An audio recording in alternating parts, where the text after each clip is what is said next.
Titiro, look, here comes Tamanui te rā. Mōrena, Mr. Sun. Mōrena, Pāpā Rākau. Kia ora, my name is Kōkā. Here in the forest with me, the 5 Patupaiarehe. Let's go and meet them. Time to wake up, Tākaro Tribe.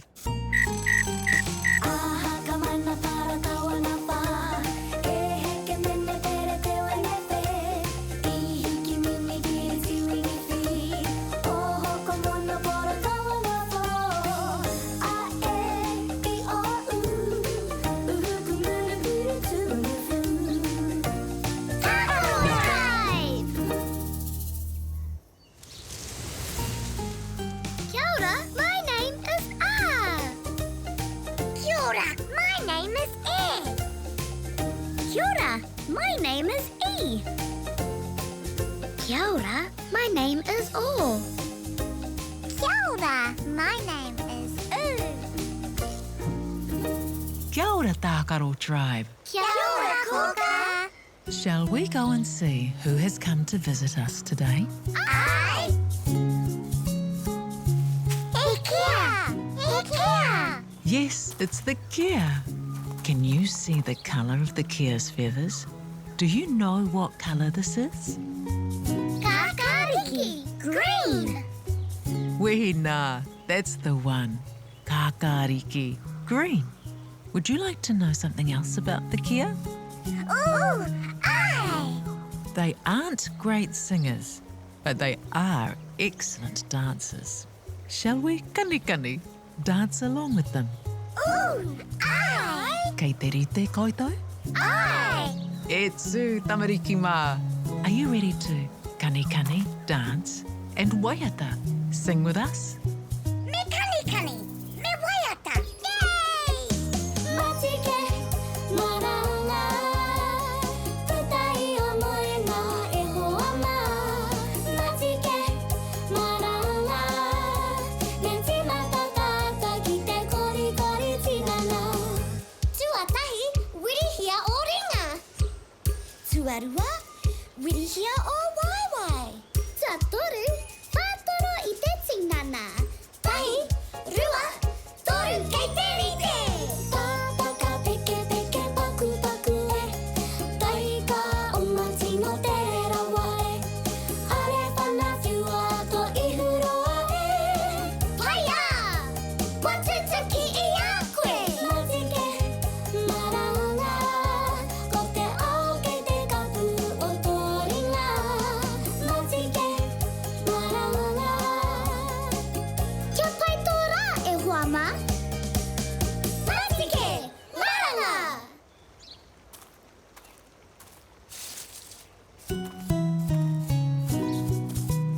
Ooh! What is that kea has given to you? Aua! Tākaro Tribe. That's Pāpā Rākau calling you.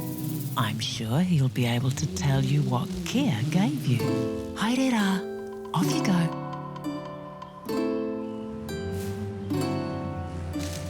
Tamariki mā, noho mai, ki aku pakiaka, whakarongo mai, ki ngā kōrero, o te ao marama. Aue.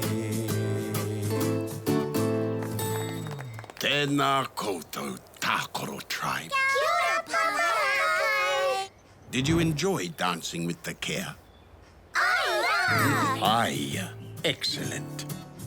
I see you've brought something along with you. Do you know what it is? Aua! There are 2 of them. Are they the same or different? Rereke! Different!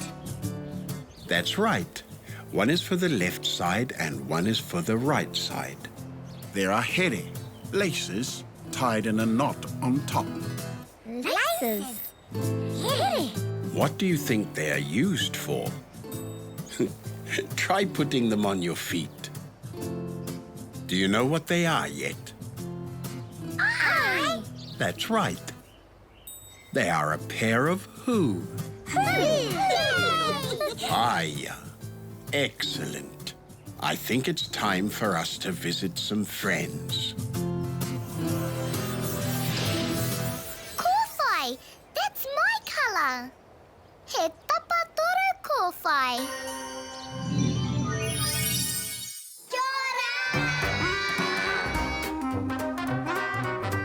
Kia ora, tamariki mā. Looks like the tamariki are playing dress-ups with some who shoes. Brown shoes, black shoes, big shoes. They look a bit too big for you. Sandals, shoes with rupi-rupi, stripes. Kia tūpato, be careful. Whoop.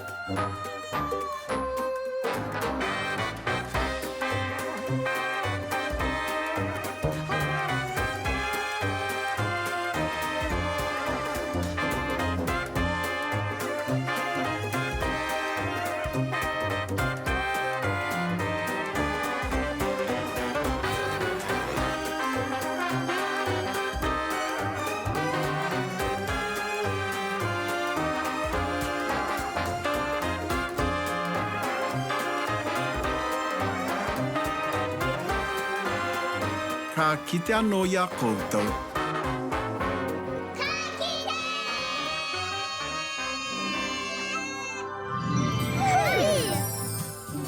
Did you know the kupu who begins with the letter H? Shall we learn how to write the letter H? Aye! H.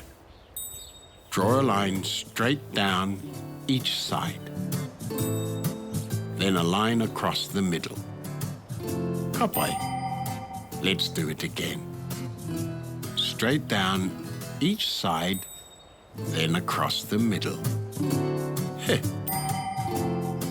Yay! Hiya. Excellent. I hear Kōkā calling you. Time for you all to visit Kōkā. See you next time.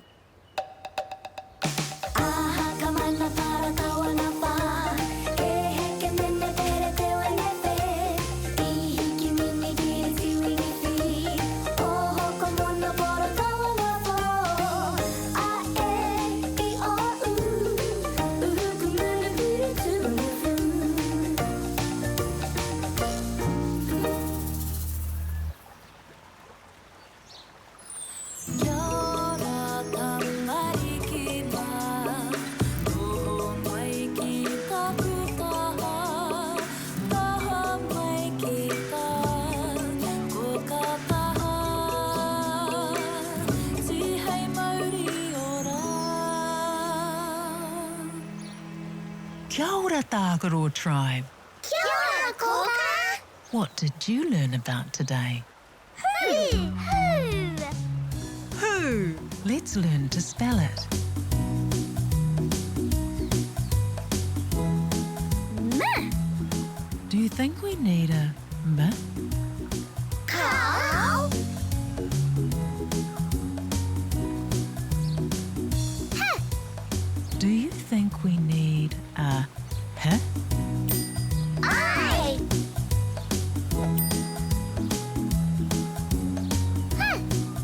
Do you think we need a P? Cow.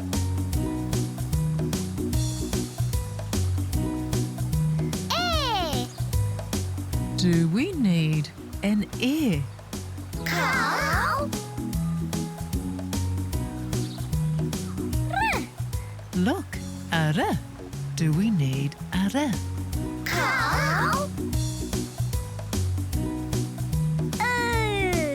Do you think we need an U?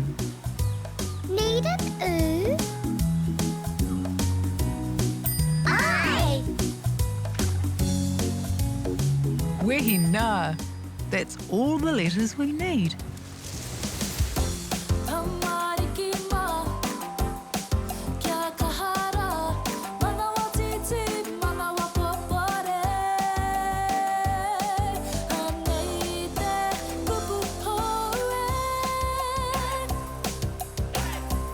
Let's all say the word together and then you can try and spell it. Can you tell me the sound the word begins with? Ka pai. Ha. Now try sounding out the word who.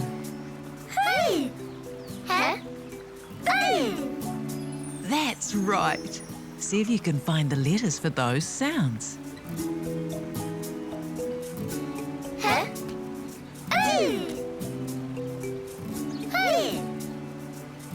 Did you manage to spell the word who? Yay!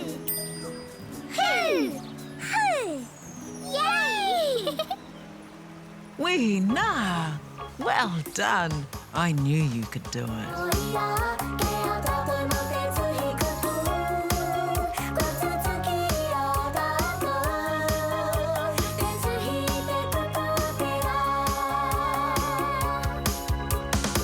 There's one for the left side, te taha Māui, and one for the right side, te taha mātou.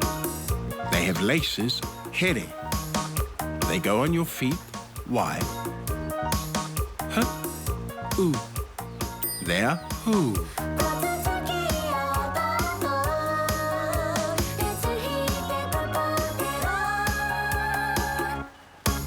What a fun day, Tākaro Tribe. Time to say goodnight. Pō Mārie. Good night, Tākaro Tribe.